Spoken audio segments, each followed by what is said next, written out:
I think that in some cases they save the best for last. Is that what happened here? We're about to find out. We're about to find out. We've got a great speaker coming up, and I'm just really thrilled to introduce him. This is a gentleman that I've been following for a long time. I've had the pleasure of sleeping in the same hotel room as this gentleman. At VidCon, I've got a chance to know him intimately. He's a YouTuber, he's a blogger, he's an influencer. He's really the ideal digital professional. His channel on YouTube has got over 200,000 subscribers, 13 million minutes of watch time, 2 million new minutes in watch time every single month. So please put your hands together for the very awesome Roberto Blake. Thanks so much. Thanks so much, Owen. Super appreciate that. Oh, wow. It is great to be at Social Media Marketing World. Who else feels that way right now? Anybody else? Got a show of hands? Awesome. Thank you guys so much for coming out. Thank you so much for taking the time out of your day to be here, because you know what? You guys are that elite 1% of people that actually want to learn stuff and work hard. So clap it up for yourselves real quick. All right? So, don't get a big head. So let's talk a little bit about me. To just do a quick introduction, because Owen did it so well, I don't really have to tell you guys too much about myself, but we're going to do it anyway. My name is Roberto Blake. I love to create awesome things, share them with the world, and teach other people just like you how to do that, because I think you guys probably have a message or a business that might matter, and I want to help you get that idea out of your head, bring it to the world, create that value by creating awesome things, and just making sure that they reach the right people. So I've done that by producing, editing, and marketing over 1,000 online videos just in YouTube alone. I've done over 500 live streams across multiple platforms: Facebook Live, Instagram Live, Twitter video, and Periscope, all the things. Yes, all the things. I've also had the opportunity to work with some amazing and tremendous brands, including Adobe, Dell, Samsung, just to name a few. And one of the things that I'm super passionate about is helping you guys take your ideas and then put a practical execution behind them. So if you're super excited about that, I just want to see a quick show of hands. Anybody excited about that? Anybody ever had an idea stuck in their head and not known what to do next? What comes next? How do I actually turn this thought into a thing? Anybody ever feel that? Quite a few of you. Any of you guys small business owners? Do we got anyone in here who's like a marketing manager? Okay, totally awesome. So the idea here is that whatever it is that's in your head, whatever idea you've come up with, whatever idea your boss has come up with, the problem is that it is just a destination. You need an actual way to get there. And that's what your execution is. The process of the work is what is going to make that idea all worthwhile. Because otherwise, it's just a thought until you've managed to make it a thing. So we're going to talk about how to do that, because you need to be able to eliminate all these barriers that stand between you and that great execution. So we're going to talk about that in the context of video. And one of the most important things is you need to start right now. You don't need to be held back by the idea that the market's oversaturated, the fact that you don't have perfect gear, you don't have perfect conditions, because done is better than perfect, and you need to start now. And with regard to YouTube, YouTube is the second largest search engine in the world. It is the second largest trafficked website in the world, and is owned by the first, Google. And so that is something really important that I want to bring to your attention, and we put that in the context of the video making process. Anyone here made a purchase in the last 30 days? Anybody go watch an online video or review of that thing before you committed to that purchase online? We'll look at quite a few of you. Okay, so that is real, and I want you to contextualize that, because video has this tremendous power of the know, like, and trust factor. Many of you, you've seen presenters and speakers here. Have you guys ever watched an online video from them, whether it was YouTube or a live stream? Okay, so you understand that in a very real way, because it's part of what brought you here this very day. So the video making process, we talked about video production for YouTube, from idea to execution. You need to know what making videos is actually about. There's a process called pre-production, then there's production, and there's post-production. Pre-production is everything that happens before you hit record. Has anyone here heard the phrase, hey, just hit record? You've heard that in other sessions, right? Before you hit record and you get overwhelmed by that tremendous anxiety and you freeze up because you don't know what to say, a little bit of pre-production would probably help with that. Meaning that if you're going to do live video, whether it's on YouTube or another platform, having 3 to 5 bullet points, knowing what you're going to talk about before anyone shows up and you get that wonderful Q&A and that user interaction probably is in your best interest. And if you're going to be talking about something that might be very technical, or if you're going to sell your product or service, you probably need to do a little bit of research. So if you're talking about something technical, maybe you need to know what the specs are, or maybe you need to have some kind of data point that you could throw out there to say why this would matter to your ideal customer. So a little bit of research, a little bit of thought, a little bit of planning, that goes a long way. But it's also about, you know what, am I in a place right now that's super noisy? Because maybe that would be distracting to my audience. So maybe I can put myself in a place where before I hit record, this is going to be a better experience for them. It's going to be a better environment. Or, you know what, does being in this setting make me look more favorable? Does it make me look more professional? Or does it make me look more comfortable, more accessible, more approachable, more likable? Does it create context? Does it tell a story that would matter to my ideal customer and help me relate to them better? So that is all of what pre-production looks like. That's how you're going to take this idea that you have and you're going to start to give it some real legs. You're going to start to just like flesh it out so that it's not just this really basic idea that you have no idea what it really looks like. By doing this simple planning, you're starting to identify why this matters to somebody else and why you're going to put effort into it and why it's worth you sitting down, putting record, doing all your lighting, doing all the things that go with production. Production is all of that process. It's the recording. It's the actual on-camera performance. It is that Q&A that you might be doing in the sense of a live video. So the production is the actual work that you're doing in front of the camera. It's what's going on right now. As that camera's going on, as other cameras are going on, that's the actual production. Now, you might be doing this by yourself as a one-man or one-woman band, which is what I did for the overwhelming majority of my 1,000 videos. I do not have a big production crew. I do not have 2 or 3 people helping me. I am a solo creator where that's concerned, and then there are other things that I might outsource. But in the context of what you guys do for your job or for your business, it might be very practical for you to get some help with the production. If you're someone who's doing a small stay-at-home business, maybe that can be a friend, a spouse, or even one of your children can stand behind the camera and can help you and can make sure that everything looks good and that everything's in frame, and they can give you a countdown and they can help you out. But if you have to do it on your own, there's a lot of practical ways you can do that. Maybe you get some of your gear to help you. Something with a flip-out screen might be helpful there. Learning a few little camera tricks here or there. Giving yourself a mouth exercise so that you don't fumble your words. You guys want to see something really cool that I don't think I've ever literally publicly showed in a speaking engagement before? Here's the exercise I use before I go on camera. Peter Piper picked a peck of pickled peppers, a peck of pickled peppers, Peter Piper picked it, Peter Piper picked a peck of pickled peppers, where's the peck of pickled peppers, Peter Piper picked. And you know why I do that? Because now when my mouth makes these sounds and things, I can speak clearly, I can enunciate, and I can know I'm probably not going to fumble my words too bad, which is going to help me when it's time to do post-production, which is the editing, where I get rid of all the flubs, all the scratching my beard, all the things that are awkward that I don't like about myself. I can fix through the magic of editing. One thing editing can't do, though, is make me any more handsome. No, that's just a joke. So, you know, you just have to be able to laugh at yourself. Now, is there anyone here, we've talked about, okay, what do you do with your ideas? We've talked about the execution you need to put around. Anyone here ever just had a tremendously difficult time even coming up with an idea? A lot of you, obviously, if you're here, you want to do video. Anyone here specifically struggling with, I don't know what to film, I don't know what to make? Anybody like that? Okay, so here are some ideas of what you can do. Solve a problem for your consumer or your audience. Or curate some content out there that already exists that solves a problem for your audience and be the DJ for them. Be the person who's like, you know what, I'm going to find the best of the best and I'm going to put it into a top 40. I'm going to put it into a top 10. I'm going to put it into a top 5. I think every single one of us has read an article like that and been really satisfied with it. So you can do that in the form of video.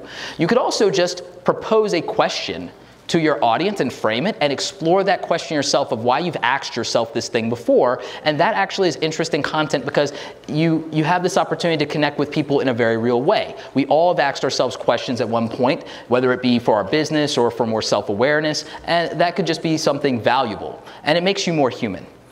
You can also challenge an assumption.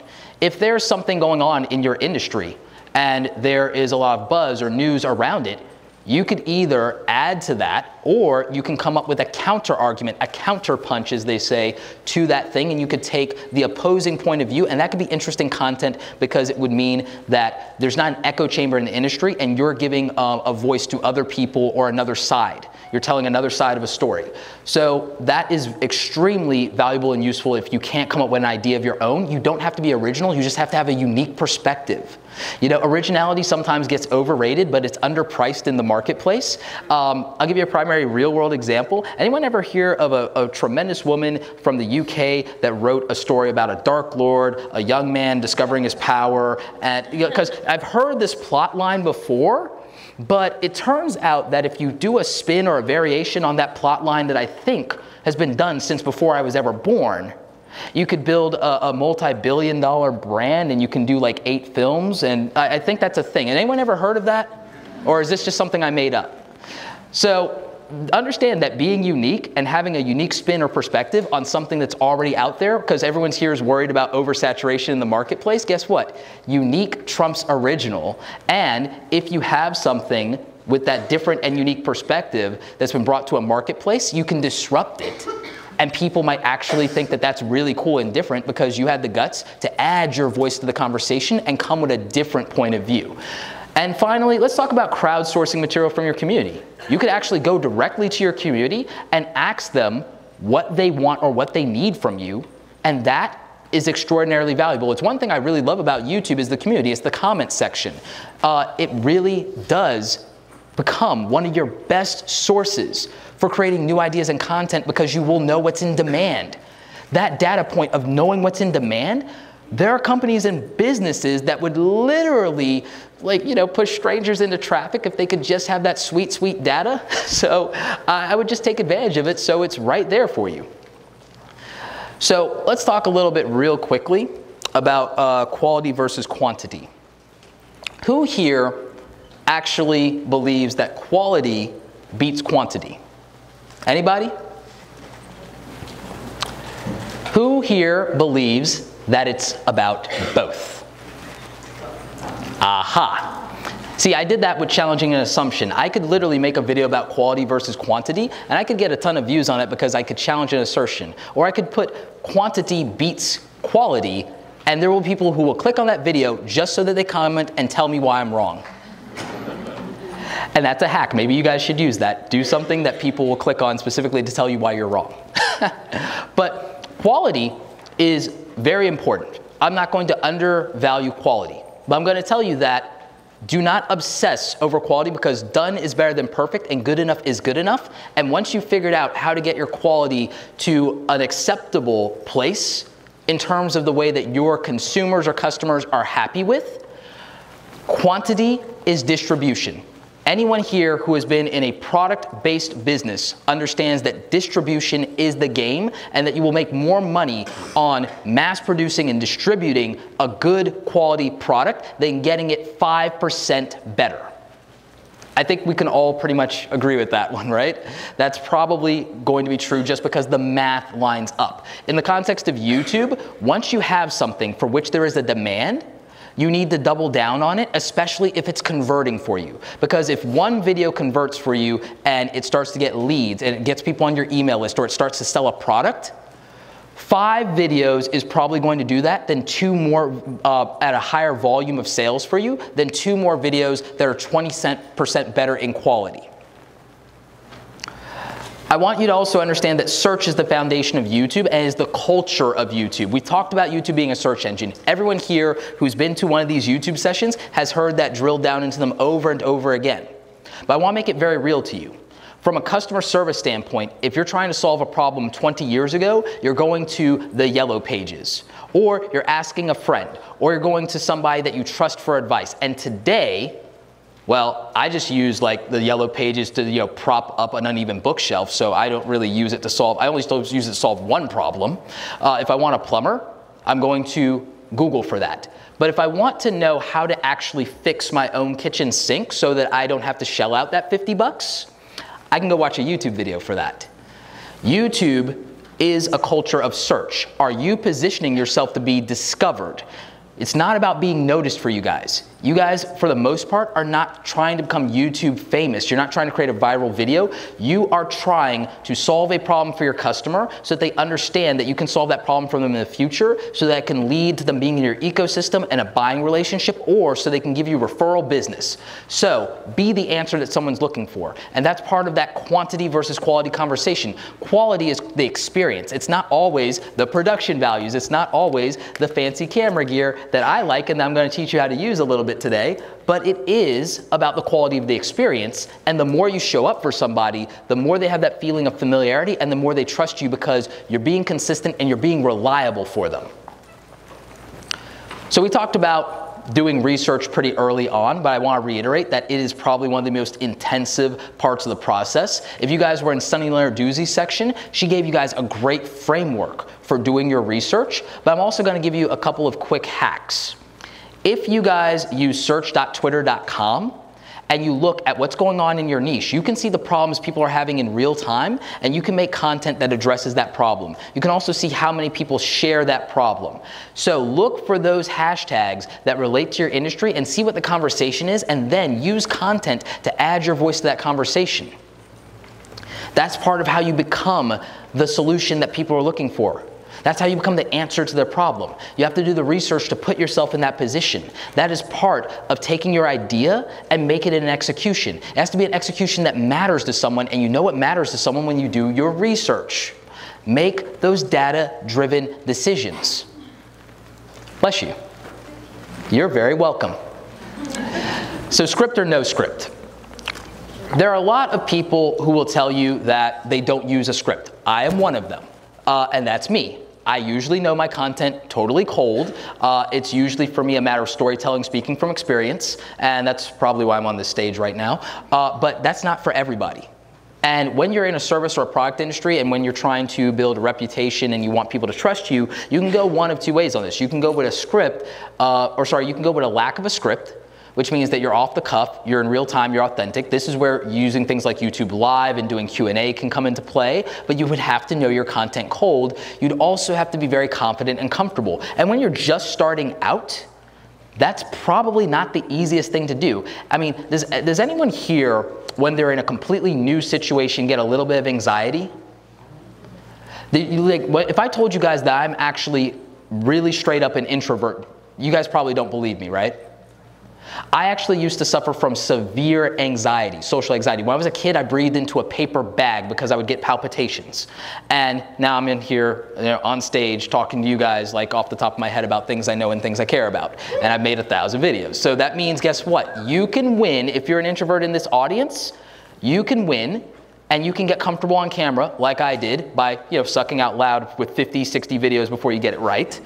And then maybe one day you're on stage as a subject matter expert trying to help other people. Because what I did was I used what I knew and what I cared about and what mattered to me, things like cameras and camera gear, photography, video, design, and branding, the things that I would make my friends and family's ears bleed with because they don't care about it. And I found I reached an audience that would care about it.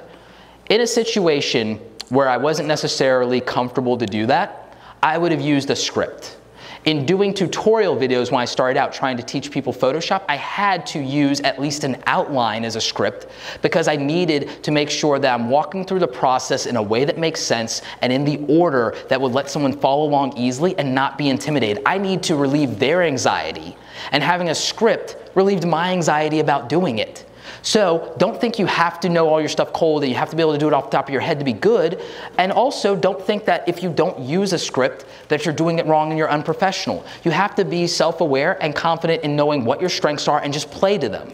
So if you do better with a script, use a script. If you need a teleprompter, use it. Don't let anybody intimidate you out of doing what makes sense for you and what's going to work. So again, just do you, do what works. So here's some tips for scripting. Give your content structure. This is one of the benefits. Being able to break something down into a process that makes sense, that's really good. Scripting can also keep you concise and organized. You know, I usually love going without slides, but one of the benefits of having slides here is that it keeps me from rambling, because I could do that really easily. It also lets you communicate clearly. Being able to communicate your point clearly is going to be part of what creates quality for people. It's quality of experience. Again, not about fancy, expensive camera gear. It's about quality of experience. And quality of experience is what is going to happen when you are clear, when you're making points, when you relate to people. And what's going to help some of you do that is knowing where you're going. In the same way that an idea is a destination and then the execution is the path, a script is that, and the performance is the path to delivering on that. So I just want you guys to keep that in mind. It also can, for the production side of things, for filming, it can go ahead and it can create some guidelines for you or for whoever your video production people are. If we know that, all right, we're going to be doing a demo today of a product and we've outlined it and we have a script, it means that the camera people and the production people know, okay, we're showing off these Ginsu knives, so make sure you're getting some B-roll footage of me like chopping up the tomatoes, chopping up the cucumbers and everything like that, because we're going to want to cut away to that to demonstrate the value of the product, right? We probably can't do that while I'm actually talking about it at the same time, so let's film some of that in advance. Scripts let you do that. If you're doing everything improv, you have no choice but to rely on your charisma and your ability to deliver in real time and on the value of your content. And in a lot of cases, that will be good enough. But in the event that you make a mistake, you end up having to live with it. And if you aren't comfortable with that, then maybe improving and going off the top of your head isn't for you. And this can give you that. It also lets you do a lot of preparation in advance. So even if you are going to improv, I recommend improving with at least an outline. If you aren't going to read a script, maybe have bullet points of what you want to cover. Or maybe have at least 3 talking points that you know, I absolutely have to nail these. Or at least have your call to action written down and at least go over that a few times. So let's talk about some of the values of improvisation. We talked about authenticity. Everybody here knows that being authentic, being your real self, is the future of business. I think we heard that in somebody's presentation today. So I would encourage you to explore how you can eventually get into situations where you can just go in real time or off the top of your head, or use some type of improvisation and get yourself comfortable. And remember, you could do this even if you're not going to publish it, even if you're not going to put it out into the world. You could do it just to get used to it and to build up. And then it means if you do a little bit of improv, by the time you do a script, if you are forced to go off script, you will be comfortable because you have the experience of it before. So you can look at that. It also lets you do those pivot points naturally in the future like we just talked about, and it also can let you create a strong bond with your audience, because right now I could, primary example, can I get a volunteer from the audience real quick? All right, I'm gonna pick you, Stephanie. Okay, so I'm gonna show you in real time the power of improvisation and how you can do that. So, by the way, Stephanie, vouch for everyone that this is not like pre-rehearsed. No, but I am obsessed with him, just to let you know that. Okay, awesome. Professional fangirl, everybody. All of his YouTube videos, and they're amazing. All right, so what's something that you've never asked me in the comments of a YouTube video that you've always wanted to ask me? Well, I asked it earlier. Can I ask? Ask another one. No, don't ask that, because that one's not going to be, we're not going to do pre-rehearsed. We're going to do super improv. Ask me something else. Ask me anything else. What do you do when suddenly you have a very loud airplane going by in the middle of your set? Is this a live stream?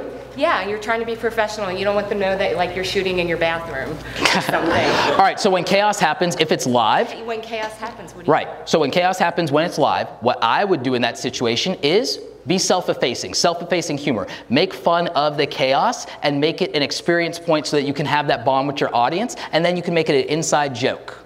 You can make it an inside joke, and then you have a relationship and a bond with your audience that you didn't have before. So use the chaos as, I think someone, Peter Baelish would say, use the chaos as a ladder. Anybody know that reference? Anybody here a Game of Thrones nerd like me? No, no, nobody? Best show on television, nobody's watching. What, do we just not have HBO? So yeah, see, self-effacing humor. I didn't get enough of you to raise your hand and be fans of Game of Thrones, so I had to use self-effacing humor. So that is the value of improv right there. Thank you so much, Steffi. Guys, give her a round of applause. Because it changed my business, for real, and I told him that earlier. Boom. All right, can't ask for a better testimonial from that than that. And see, that's another thing that you guys can do, by the way. You have the power to use situations like that and use video to create value for your audience, but also to prove credibility. And sometimes that comes in the form of testimonials. Sometimes it comes in the form of doing Q&A like that, showing that you're a subject matter expert, that you're an authority. Now, let's talk about the actual camera stuff, because I know that's super intimidating. Anybody here just don't know what gear to buy and what settings to use? Is that a problem for a lot of you? All right, cool, because we're going to use the quick and dirty version of that. And, oh, and how much time do I got? Got plenty of time. Plenty of time. All right, awesome. Video production. This is where ideas get brought to life. And for that, we know that you need some basic things. You need a camera, obviously. This is a Sony RX100 Mark V, but you don't need this. I'm just going to set this off to the side here because it's a fantastic prop, but I'll just illustrate a different point here by pulling out yet another prop, which is, again, part of preparation. So this is a smartphone. This is the iPhone 6s, and this is a $60 Rode Video Mic Me. This is how you're going to get great audio production right here with one of the best cameras you have, because this camera by itself is better than what Spike Lee had when he shot Do the Right Thing. Okay? It's a better computer and editing machine than they had when they did the original Star Wars. Right here in the palm of your hand. Anybody have one of these? So you don't have an excuse, right? You have the ability to produce video because you have a camera, you have a pretty decent lens in here, and for 60 bucks with the Rode Video Mic Me, hashtag not sponsored, but Rode, if you're listening, hook me up, you have decent audio here. You could use an Archon mounts ring light, hashtag also not sponsored, to go ahead and get lighting on your smartphone. I think somebody here actually did a complete presentation on making videos with your Smartphone. It's like, oh yeah, Justin. So Primal Video, everybody. Hashtag also not sponsored, I guess. But you can work with what you have, and it's good enough in most cases. But generally speaking, you need a camera, you need camera lenses, you need lighting equipment, you need audio, and you at least need a tripod as stabilization gear, because no one likes shaky cam. I think the reviews for Cloverfield made that very clear. So those are the basics. And over on my YouTube channel and whatnot, I do have links to all the gear that I use. I also have reviews and breakdowns and all the settings you need for different cameras and gear. I will recommend for most of you the Panasonic Lumix G7, just because it's about a $600 camera, and if you're a business person or marketer, it is light, it is easy to use, and it is more than good enough. It can produce 4K video if that's something you want to do in the future, and it's what I would recommend for getting started if you want to go beyond your smartphone and have something that you can build a real production studio around. So that's what I would recommend. That's what I'm using even right now. So what I like to tell people is keep it simple and you won't feel stupid. Everyone has heard of KISS, keep it simple, stupid. Well, if you keep it simple, you won't feel stupid. A lot of times we overcomplicate things, and we have what is called production creep. Things go into production and then, you know what, that didn't come out right, so we're not going to release it. That happens all the time. I know almost everybody here has experienced that at some point. Well, if you keep it simple and you streamline the process and you take as many steps out of it as possible, you'll be able to just do something and you won't feel stupid. So what you're going to see up here is camera settings. These are the general best practice camera settings that you need to use if you want to make video. For most of you, if you're going to use a DSLR of some kind, a mirrorless camera, one of these compact point and shoots, the best thing you can do is go ahead and turn it to manual, because the automatic settings, as much as that might sound like a practical idea for getting started, it's not, because it takes the control out of your hands. And I think we can all agree that when it comes to something that we are going to spend this much time into and this much money into, that we want the control, right? It's like, is there anyone here who's a little bit of a control freak? It's okay, don't be embarrassed. Don't be embarrassed. Anybody? It's like, I like control over pretty much everything I could possibly get. You know, it might be why I still favor Darth Vader and Emperor Palpatine to this day. It's like, maybe I need to talk to somebody about that. I don't know. A little bit of a control freak. I want to control all things, including the galaxy. But basic camera settings, 24 frames per second. 24 frames per second is going to give you that nice, smooth, film-like look on camera, and you really want that, and it's going to look so professional. When you see really high-quality YouTube videos, that's usually what it is. All right? When you do that, you want to use a shutter speed of 1/50. 1/50 shutter speed is super important because whatever your frame rate is, the rule is your shutter speed needs to be double that, 2 times that. So if for some reason you want to shoot at 30 frames per second, because maybe you move around a lot and you think that that'll just look smoother or cleaner, then instead of 1/50, you'll use 1/60. If for some reason, let's say you're filming production and you have a sports and action-based brand, maybe you want to film at a much higher frame rate, something like 60 frames per second, then you'd have to shoot at a shutter speed of 1/25. So that's the formula you know. So from now on, when you're doing your manual settings, you'll always know what shutter speed you're supposed to use. Now, because that is a slower shutter speed, it's going to let a lot of light in. If you are shooting out here at Social Media Marketing World, some of you might see that your photos and your videos are getting a little blown out because we have this gorgeous California sun, right? Back in photography days, there was this thing that we used as a hack to remember that called Sunny 16. Sunny 16 refers to aperture. That is what many of you use to just get blurry backgrounds. You turn down the aperture, what we call f-stop. Well, if something's super bright and you don't have an accessory called an ND filter, it's one of the best accessories you can get for a camera, by the way. It's like usually 20 bucks for one of these, and it means that you could just blot out the sun and not have overexposed photos and videos. So you can get that, and it's like 20 bucks will change the game for you. But if you don't have that, you can just adjust the aperture, and you can go up to f16, f8, whatever you need to just like tone down the light, and it will be okay. But if you're indoors like this, you'll want to shoot at what we call f2.8 or f4. This is going to let your stuff still be tap sharp, but it will also create blurry backgrounds, depth of field, so that your subject is in focus and separated from the background. A lot of you have seen that on YouTube when people are doing stuff that's on a tripod and they're in front of their bookshelf, like my friend Amy Schmittauer, like Sunny Larduzzi, me, we all do that. We're usually shooting at something like f2.8, and we could shoot a little more open than that and get an even blurrier background, but the problem is sometimes if you do that and you move forward a little bit, you'll end up out of focus. So you want to make sure that you're doing that. And then you also want to take off the auto setting for white balance. Here's the reason. If you're ever shooting outside or you're shooting in a situation where the lighting might change, you got a ceiling fan running, or maybe you're using natural daylight from your window and then a cloud goes by, the white balance will change the entire look of the video if it's in auto. Consistency is so important. Anybody here absolutely believe in the power of consistency? Then you want consistent lighting, because the reason that we talk about all these video settings and trying to go manual is we want a consistent experience, because that is going to make a difference in whether it distracts from the amazing content and information that you're providing. So we want to make sure that we do that. Let's talk about bringing video production in-house, because there are a lot of you who you just want to take this off your plate and you want to outsource it so you don't have to think about your camera settings and you don't have to do all that. And for some of you, that's the right answer. For some of you, that might be the right answer. Maybe you should spend your time on the thing that's going to grow your business the most. Maybe you should spend all your energy and time on the strategy, the communication, or on managing your staff.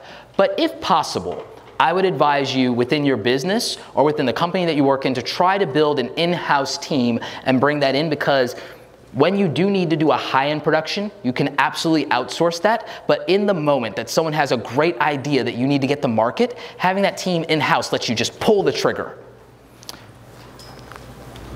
So how do we build that in-house team?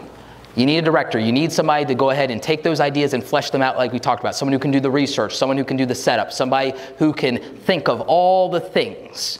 And then you need a videographer. You need someone who can get behind the camera and someone who can make sure that all those settings are just right, can film all the things, can get them to look perfect, somebody who is the artiste, so to speak. And finally, you need a video editor. You need somebody who can cut out all the flubs, all the beard scratching, all the goofs, and that you can trust to not keep the bloopers in there when you tell them to take it out.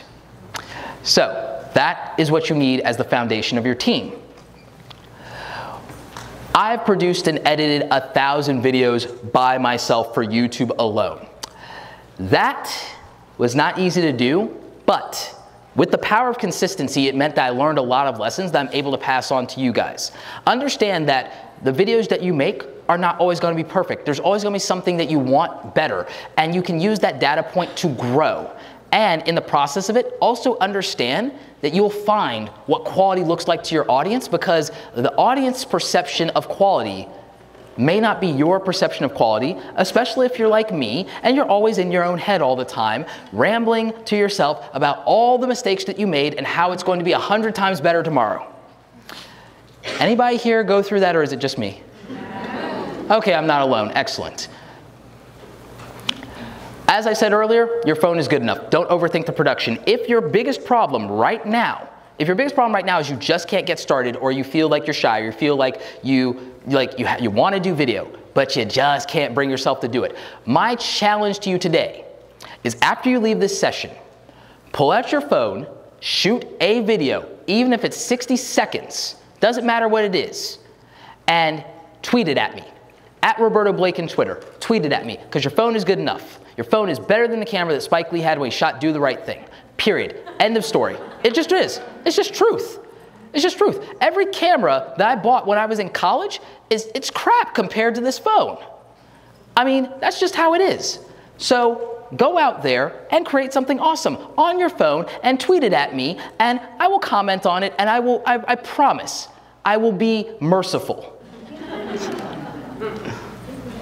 So let's talk a little bit about video production basics. I think that most of us know this, but if you don't, just take a quick screenshot of it with your phone, because this is very valuable in terms of like, what do I actually do when I hit record? Before you hit record, just make sure that you've got your lighting, whatever that looks like. Most people use a 2-point lighting system, but the point is you just need your lighting to make sure that people can see you clearly, or whatever it is that you have going on, that they can see it clearly, because otherwise it's a distraction. Check all of your equipment. There's nothing worse than thinking you got it and realizing the power was dead the entire time. Nothing worse than that. Been there, done it. I'm over it now. Maybe not, because I keep talking about it. So check all your equipment. Do an audio check. Audio is actually more important than your video quality, because audio is a passive experience, but it's also an experience where it's like, we can suffer through something looking less than perfect, but don't make our ears bleed. We don't want that. It's like, it's got to be good, you know? By the way, thank you to all the audio engineers for making sure that this audio doesn't suck right now. Thank you so much for that, because it matters. Review your notes and script. Just do that once over before you go on camera, and do all of your prep work. In my case, my prep work is Peter Piper picked a peck of pickled peppers, so that's my prep work. Warming up my mouth, making sure that the noises coming out of it are coherent and easy enough to follow. Check your framing and composition. Make sure that, you know, you're not sitting there thinking that, oh, this is beautiful, this is perfect, and then it turns out that we see this much of your head.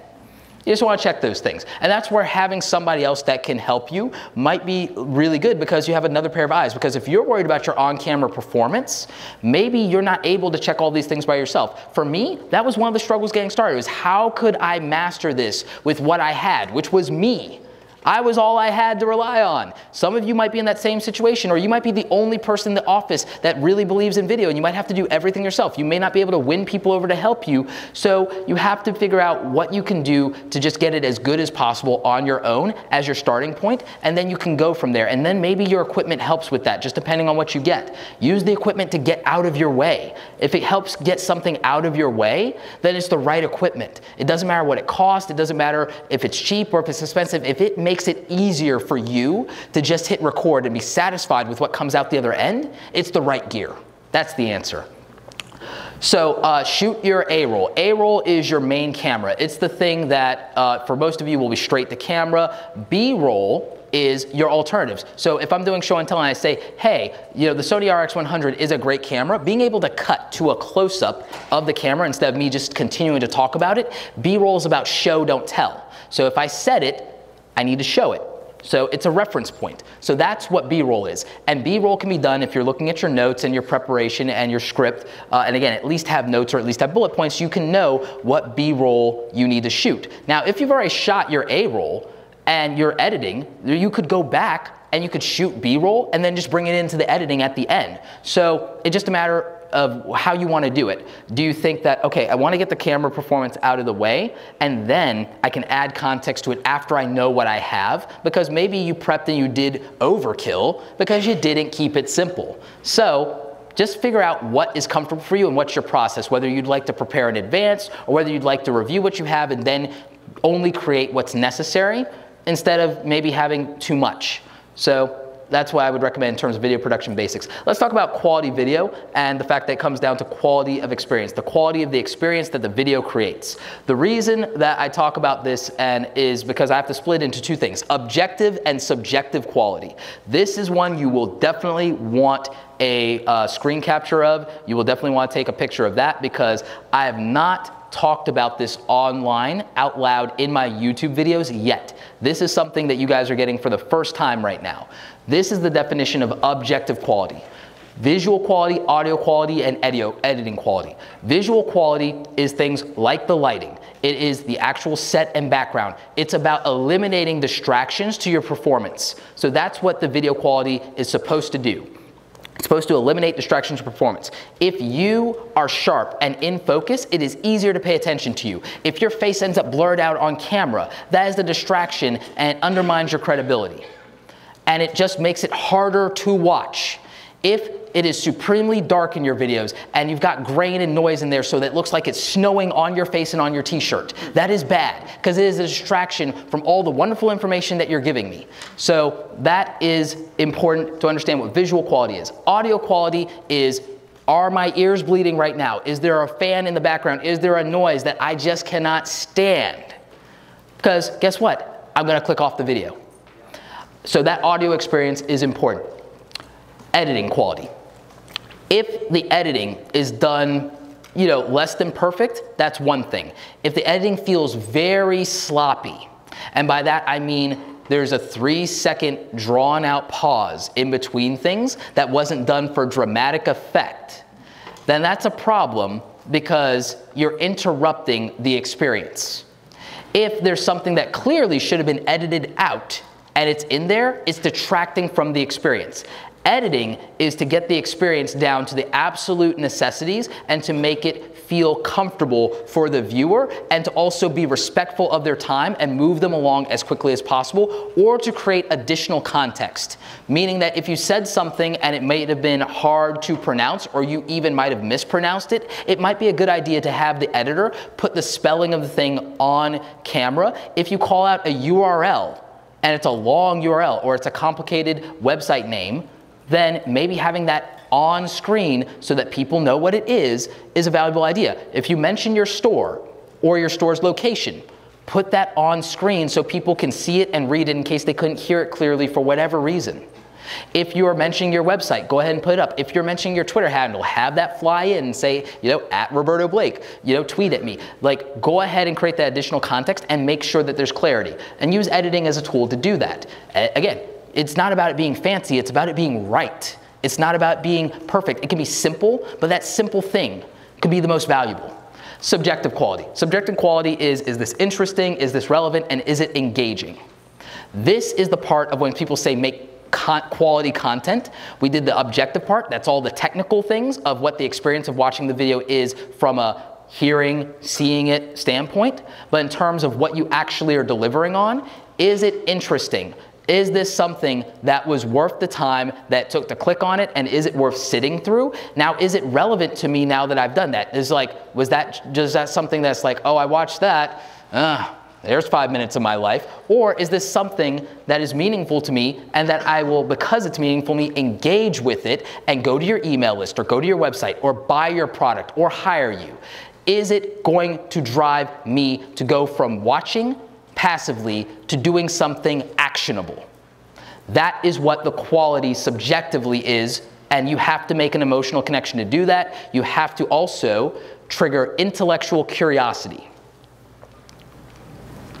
So real quickly, I know I've got like 8 minutes left, Owen, before we get into Q&A, and I really love Q&A. So we'll talk quickly about video editing.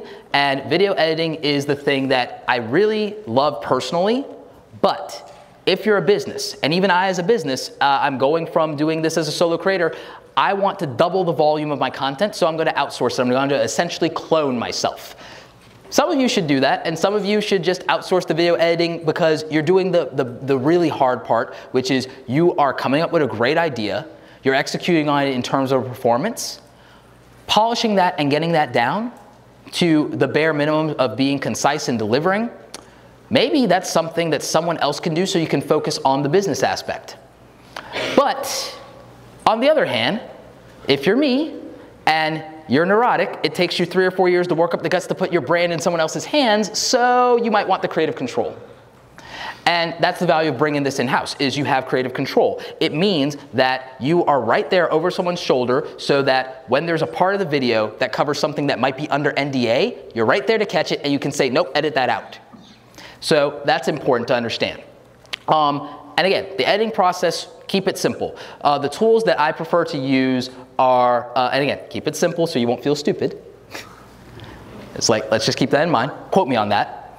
The tools that I like to use, Adobe Premiere Pro. I use that because it is essentially what I grew up with. I've been using it since I was like 15 or 16 years old. I was using it before it was called Creative Suite, before it was called Creative Cloud, and I use it to this day. I dabbled in Final Cut Pro, and I still think it's a great piece of software. You use the tool that makes sense for you and lets you keep things simple. The reason that it keeps it simple for me is all that control that I want. I like having those 500 features so that I can feel that I'm in control of things. You know, that illusion that I cling to.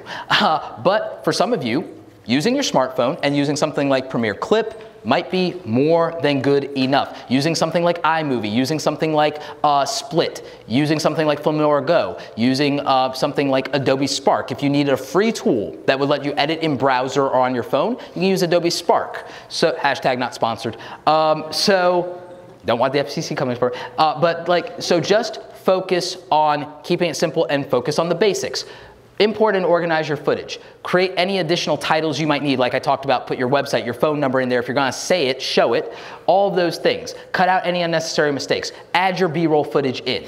Add in some nice background music that maybe sets the tone and keeps people engaged just a little bit longer, but know that you're gonna have to mix that down so that your voice is still clear and present and loud enough, and that's not competing with that. Know when enough is enough, and understand that you don't necessarily need that background music, especially when you're just getting started. But if you have something from a storytelling standpoint where you feel it would really add something to the mix, or you have something where you're not talking and you're demonstrating a product, know what's appropriate to add in there and that it creates a better experience. So if it creates a better experience, throw it in. If it doesn't, leave it out. That is the simplest way I can break down editing for you, is cut out any of the mistakes, anything that's not a good experience, get rid of it. Some of you wish you had the power of video editing when you're on a date. Trust me. So as I said, best overall editing software in the industry is Adobe Premiere Pro and Final Cut Pro. However, in truth, the best editing software is the editing software that gets out of your way and gets you making videos and gets it out there as best as it can, as fast as it can. So just take that with a grain of salt. Keep your production as simple as possible. Use minimalist editing. Get the right gear, and the right gear is the right gear for you that gets out of your way and gets you making videos consistently. Prioritize objective quality, but don't forget about the subjective quality as well. Outsource when necessary and do things that work for you, not make work for you. Get out of your own way. Execution over ideas. Ideas set a destination, but execution is how you're going to get there and how you're going to create something awesome today and every day after that. So thank you very much for your time. You guys have been wonderful. Right. Thank you. Find me on the interwebs. Find me on the interwebs.